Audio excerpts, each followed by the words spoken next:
हेडलाईन्सचे प्रायोजक आहे NBC bearings, लांब पळण्यासाठी। भूमिका बदलणं आवश्यक होतं, आमदार फोडले म्हणून टीका केली नाही।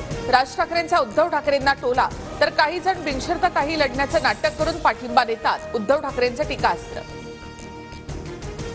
कावळी झालेल्यांना जग पिवळं दिसतं, राऊत आत्ताच तुरुंगातून बाहेर आले त्यामुळे तसं वाटत असावं। कोणती फाईल ओपन केली या राऊतांच्या टीकेला राज ठाकरेंचं उत्तर।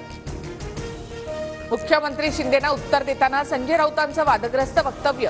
मुख्यमंत्री शिंदेंच्या टांगा पलटी केला या टीकेला उत्तर देताना राऊतांचं वादग्रस्त विधान। राऊतांच्या टीकेला उत्तर देताना शिंदे गटाच्या संजय शिरसाट यांचंही वादग्रस्त वक्तव्य। संजय राऊत नाचे, शिरसाट यांचं वक्तव्य। शिवसेनेला नकली शिवसेना म्हणणाऱ्यांना भाड्याने लोक का घ्यावे लागतात, उद्धव ठाकरेंचा मोदी शहांवर निशाणा। एकाधिकारशाही देशाला घातक, देशभरात केंद्राविरोधात असंतोष, संमिश्र सरकार हवं, उद्धव ठाकरेंचा मोदींवर हल्लाबोल। मोदींच्या धोरणांवर टीका केली, मात्र 5 वर्षात परिस्थिती बदलली। मोदी नसते तर राम मंदिर उभं राहिलं नसतं, राज ठाकरेंकडून मोदींचं कौतुक। मोदी म्हणजे रद्द केलेली 2000ची नोट, तर बावनकुळे कालबाह्य झालेला डब्बू पैसा, संजय राऊतांचा हल्लाबोल। लोकसभेसाठी राज ठाकरेंकडे पाठिंबा मागणार, वंचितचे उमेदवार वसंत मोरेंची प्रतिक्रिया, तर राज ठाकरेंनी वसंत मोरेंच्या पाठिंब्याबाबतच्या प्रश्नावर हात जोडले।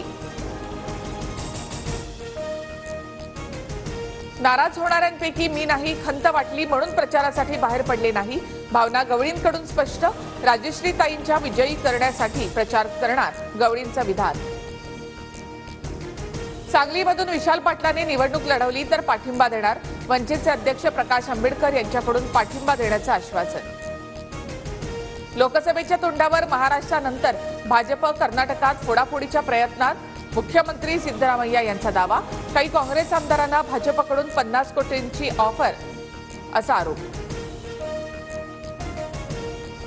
लोकसभा निवडणुकांमुळे एमपीएससीने पीएसआयची मैदानी चाचणी पुढे ढकलली, मात्र पुढील तारखा जाहीर केल्या नाहीत। विद्यार्थ्यांमध्ये निराशेचं वातावरण। हेडलाईन्सचे प्रायोजक आहे एनबीसी बेरिंग्स, लांब पळण्यासाठी।